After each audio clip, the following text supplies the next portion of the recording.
Well, a new study warns that smoke from wildfires is causing a decline in air quality, so much so that it's reversing progress made since the Clean Air Act of 1970.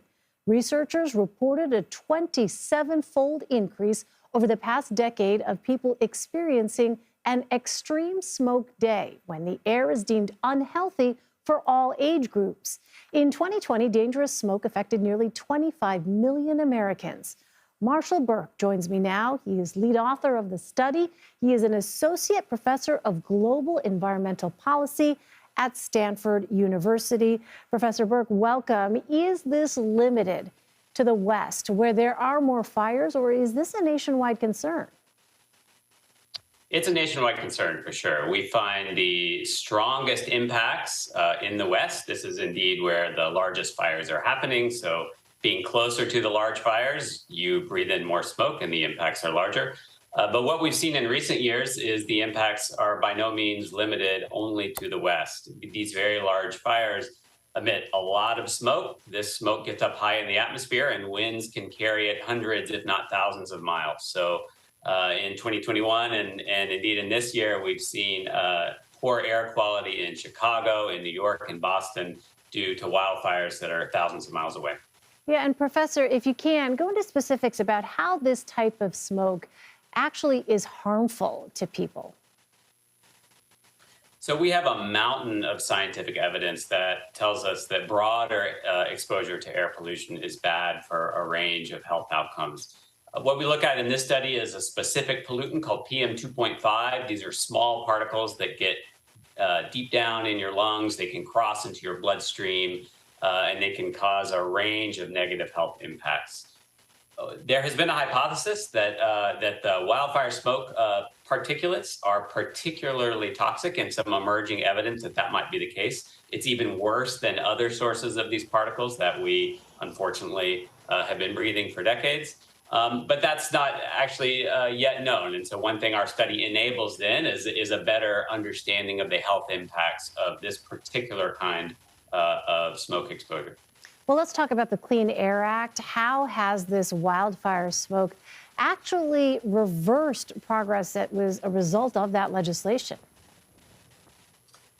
So these wildfires are happening on the background of a remarkable success in this country of improving air quality. So over multiple decades, the air has actually gotten much cleaner throughout the entire U.S. Here where I live in California, in New York, elsewhere, just remarkable improvements. And these have come largely because of the Clean Air Act and its ability to regulate what we call point sources. Think of these as manufacturing plants, as power plants. Wildfires are totally different. They are not regulated by the Clean Air Act. And unfortunately, what we've seen just in the last 5 years, and again, particularly in the Western U.S., wildfires have undone maybe a decade of progress from the Clean Air Act and are rapidly undoing even earlier decades. You mentioned that time frame. Were there specific years that you tracked where you noticed a significant downturn in air quality? The last 5 years have been the very large ramp up in wildfire activity. So we measured over the last decade. So if you think 10 years ago versus more recent years, how quickly are these exposures changing? And I think at the top, you mentioned one of our main findings. We've seen a 27-fold increase in the number of people exposed to extremely bad wildfire smoke days, 27-fold just in 1 decade. So these are exposures that are going up, unfortunately, very quickly. Well, as you know, climate change is making wildfires more frequent, according to multiple studies. The EPA cites multiple studies as well. Where do we go from here? Does the United States need to revise its pollution regulations? I think there's two main things we can do when we think about wildfires specifically. You're absolutely right that climate is a big part of the problem.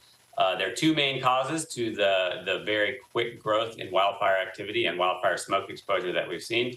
One is a century of our practice of putting out fires. We have not let these fires burn. We put them out as fast as we can. And what that's led to is an accumulation of fuels in forests, a lot of fuel that's ready to burn. Climate change then has, in some sense, been the spark. It's dried out these fuels, made them much more flammable. So when fires do start, they become these extreme wildfires that we've seen recently.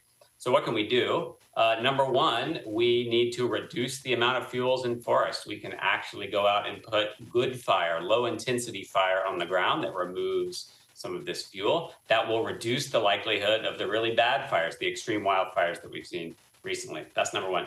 Number two, we need to learn how to protect ourselves when smoke does come into our area. And unfortunately, we're not so good at doing that yet. We need to make sure we have good, clean indoor air to breathe when the outdoor air gets really bad. It's been pretty dramatic to see that acceleration that you talk about just in the last 5 years. Professor Marshall Burke, Professor, thank you very much for sharing your findings with us. We appreciate it. Thanks for having me.